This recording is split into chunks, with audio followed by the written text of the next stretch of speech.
Hello guys, तो आज हम बात करेंगे इस वीडियो में एमनियोटिक फ्लूइड के बारे में कि एमनियोटिक फ्लूइड क्या होता है, उसके क्या कंपोजिशंस होते हैं, उसका क्या फंक्शन होता है।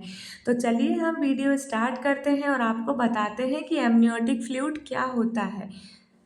देखिए, एमनियोटिक फ्लूइड एक क्लियर वाटरी लिक्विड या एक फ्लूइड होता है जो फीटस या बेबी के सराउंड में प्रेजेंट होता है।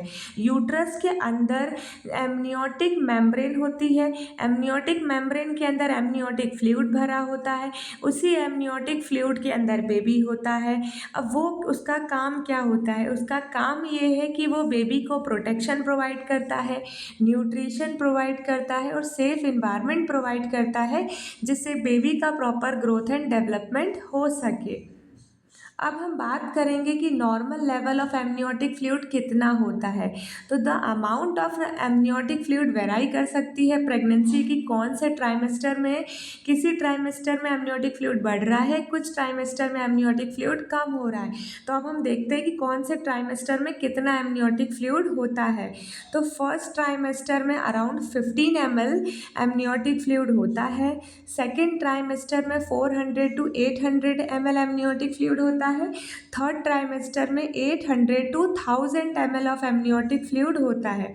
अराउंड जो 34 to 36 वीक्स की जो प्रेगनेंसी होती है उसमें 800 to 1000 ml एमनियोटिक फ्लूइड होता है। और जब फुल टर्म आता है 40 वीक्स का तो about 500 to 600 ml amniotic fluid होता है। अब सोचने की बात है कि एमनियोटिक फ्लूइड का लेवल कम क्यों हुआ।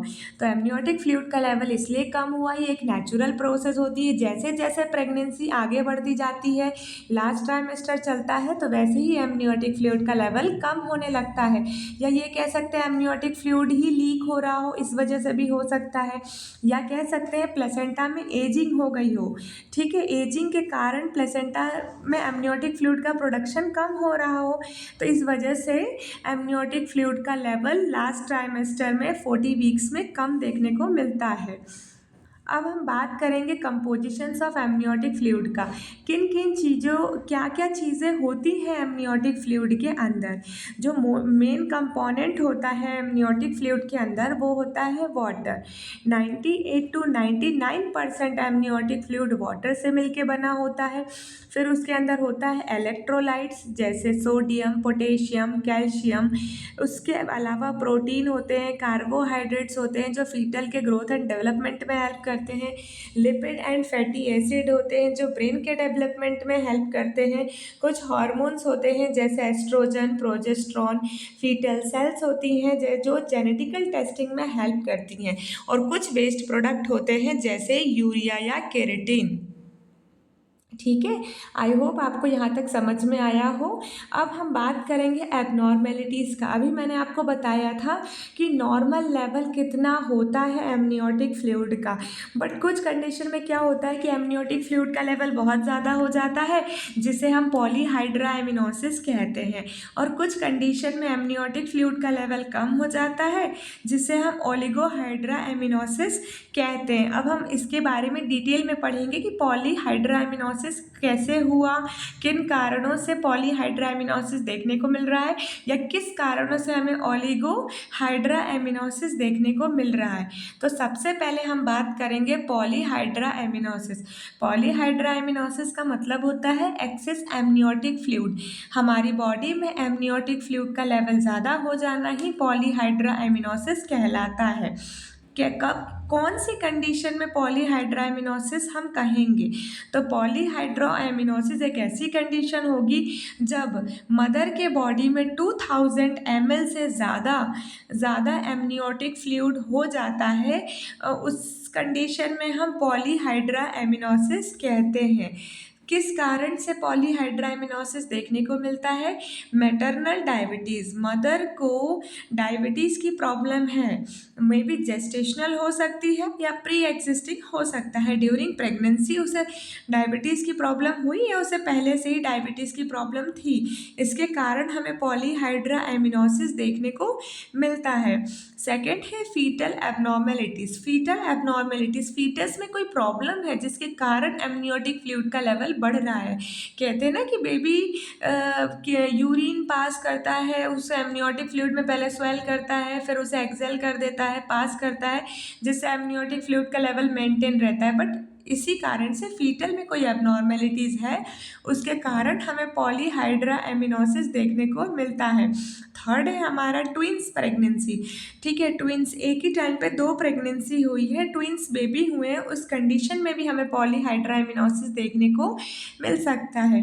इन्फेक्शन हो गया हो during pregnancy, just like torch infection हो गया हो मदर को ड्यूरिंग प्रेगनेंसी में, तो उसे पॉलीहाइड्रा एमिनोसिस के कारण हो सकते हैं। अब हम बात करेंगे कि एमनियोटिक फ्लूइड का लेवल कम हो गया। अब एमनियोटिक फ्लूइड का लेवल कम हो गया तो उस कंडीशन को हम क्या बोलेंगे? ओलिगोहाइड्रा एमिनोसिस। ठीक है, ओलिगो मीन्स कम, hydra means water, amnios mean amniotic fluid. ठीक है, तो क्या होता है कि बेटा जब 500 ml से यदि एमनियोटिक फ्लूइड कम हो जाता है, टर्म स्टेज पे हमने पढ़ा था कि टर्म पे 500 to 800 था, बट यदि 500 ml से हमारा एमनियोटिक फ्लूइड कम हो जाता है तो उस कंडीशन को हम कहते हैं ओलिगोहाइड्रा एमिनोसिस। अब किन कारण से हमें ओलिगोहाइड्रा एमिनोसिस देखने को मिलता है? लीकेज और रैप्चर ऑफ मेम्ब्रेन। यदि हमारी एमनियोटिक मेम्ब्रेन में कोई लीकेज है या रैप्चर हो गई है जिसके कारण एमनियोटिक फ्लूइड लीक हो रही है, उसके कारण एमनियोटिक फ्लूइड का लेवल भी कम हो रहा है, तो ओलिगोहाइड्रो एमिनोसिस देखने को मिल सकता है। सेकेंड है हमारा प्लेसेंटल इनसफिशियंसी। प्लेसेंटा इनसफिशियंसी एक ऐसी कंडीशन होगी जिसमें प्रॉपर ब्लड सप्लाई ही नहीं होता, मतलब प्लेसेंटा प्रॉपर वर्क ही नहीं करती। तो प्लेसेंटा प्रॉपर वर्क ही नहीं करेगी तो एमनियोटिक फ्लूइड का भी प्रोडक्शन ठीक से नहीं होगा, तो उस कंडीशन में भी ओलिगोहाइड्रा एमिनोसिस होता है। फिर उसके बाद है fetal kidney problem. Fetal low production of urine कर रहा है जिसके कारण ओलिगोहाइड्रो एमिनोसिस देखने को मिल सकता है। लास्ट हमारा कॉजेज है मैटरनल डिहाइड्रेशन। मदर के बॉडी में वाटर की कमी, फ्लूइड की कमी है जिसके कारण ओलिगोहाइड्रो एमिनोसिस देखने को मिल सकता है, या हाई ब्लड प्रेशर है मदर को, उस कंडीशन में भी हमें ओलिगोहाइड्रो एमिनोसिस देखने को मिलता है। अब हम फंक्शन की बात करेंगे कि एमनियोटिक फ्लूइड का काम क्या होता है। Protect the baby from shock and injury. ये बेबी को प्रोटेक्ट करता है किसी शॉक से या इंजुरी से। सेकेंड है maintain a stable temperature of the baby. एक स्टेबल टेम्परेचर मेंटेन करता है जिसमें बेबी का प्रॉपर ग्रोथ एंड डेवलपमेंट हो सके।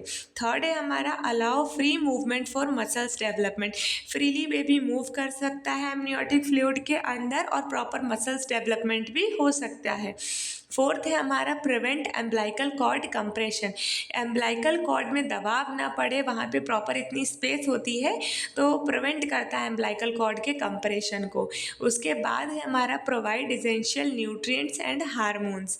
एमनियोटिक फ्लूइड एसेंशियल न्यूट्रिएंट्स या हार्मोन भी सप्लाई करता है बेबी तक। फिर help in fetal breathing movement. Fetal का प्रॉपर ब्रीदिंग भी वहीं पॉसिबल होती है, ब्रीदिंग करता है baby. Aids in diagnosis fetal health during testing. तो हम एमनियोटिक फ्लूइड के थ्रू हम बेबी के हेल्थ का भी पता लगा सकते हैं। अब हम बात करेंगे कि हमें पता कैसे चल रहा है कि एमनियोटिक फ्लूइड का लेवल कम हो गया है या एमनियोटिक फ्लूइड का लेवल ज़्यादा हो गया है या एमनियोटिक फ्लूइड में कोई इन्फेक्शन हो गया है। तो अब हम उसके लिए कुछ डायग्नोसिस करते हैं। जैसे फर्स्ट हमारा मोस्ट कॉमन डायग्नोसिस है अल्ट्रासाउंड। अल्ट्रासाउंड में हम AFI चेक करते हैं। AFI क्या होता है? Amniotic fluid index. ये हमें बताता है कि एमनियोटिक फ्लूइड का लेवल कितना है। सेकेंड है डीपेस्ट वर्टिकल पॉकेट, DVP। इसमें मेजरमेंट करता है फ्लूइड का डेप्थ, कितनी गहराई तक फ्लूइड है। उसके बाद थर्ड है हमारा कलर ड्रॉपलर। कलर ड्रॉपलर से हम blood flow and fetal health को भी चेक करते हैं। और फोर्थ है हमारा amniocentesis. Amnio means amniotic fluid, centesis मतलब निकाल कर हम उसे डायग्नोज कर रहे हैं। टेस्ट फ्लूइड फॉर जेनेटिकल और इन्फेक्शन इशू, या हम इससे बेबी को कोई जेनेटिकल प्रॉब्लम है या कोई इन्फेक्शन है, उसलिए हम एमनियोटिक फ्लूइड को निकाल कर हम टेस्ट करते हैं। ठीक है,